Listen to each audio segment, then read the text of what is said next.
महाराष्ट्र के कल्याण शहर में एक सुबह ऑटो ड्राइवर सलीम खान अपनी रोजमर्रा की ड्यूटी कर रहा था। तभी एक रहस्यमय आदमी जिसका नाम अरविंद था उसके ऑटो में आकर बैठ गया। उसके पास एक बड़ा बैग था जिसमें की बेहद भयानक बदबू आ रही थी। लेकिन जब सलीम ने बैग के बारे में पूछा तो उस आदमी ने सड़ी हुई सब्जी बताकर बात को जाने दिया। लेकिन कुछ ही देर बाद वह आदमी बीच रास्ते में उतर गया और अपना बैग वहीं छोड़कर गायब हो गया।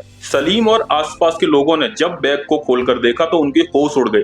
बैग के अंदर एक युवती का शव मिला। पूरे इलाके में सनसनी फैल गई और पुलिस को इन्फॉर्म किया गया। पुलिस तुरंत इन्वेस्टिगेशन में जुट गई। जांच के दौरान पुलिस को सीसीटीवी फुटेज मिला जिसमें एक लाल शर्ट पहना व्यक्ति संदिग्ध हालत में दिखाई दिया। कई दिनों तक चली खोजबीन और ऑटो ड्राइवर से पूछताछ और सीसीटीवी फुटेज के बाद पुलिस अरविंद तिवारी तक पहुंची। जब पुलिस ने अरविंद को हिरासत में लिया और उससे पूछताछ की तो धीरे धीरे एक ऐसा सच सामने आया जिसने सभी को झकझोर कर रख दिया। बैग में मिला सब किसी अजनबी का नहीं था बल्कि उसकी खुद की बेटी प्रिंसी तिवारी का था। प्रिंसी पढ़ी लिखी और नौकरी करने वाली युवती थी जिसने अपने पिता को बताया था कि वह अपने ऑफिस के एक लड़के से प्यार करती है और उससे शादी करना चाहती है। यहीं से कहानी एक खतरनाक मोड़ लेती है। लड़का दूसरी जाति का था और अरविंद को डर था कि समाज क्या बोलेगा, लोग क्या कहेंगे। उसने बेटी की खुशी से ज्यादा लोगों की बातों को महत्व दिया। दोनों के बीच कई दिनों तक बहस चली और आखिरकार एक दिन ऐसा आ गया कि विवाद इतना दूर तक पहुंच गया कि उसने अपनी ही बेटी प्रिंसी तिवारी की जान ले ली। इसके बाद अरविंद ने अपने अपराध को छिपाने के लिए ऐसी क्रूरता दिखाई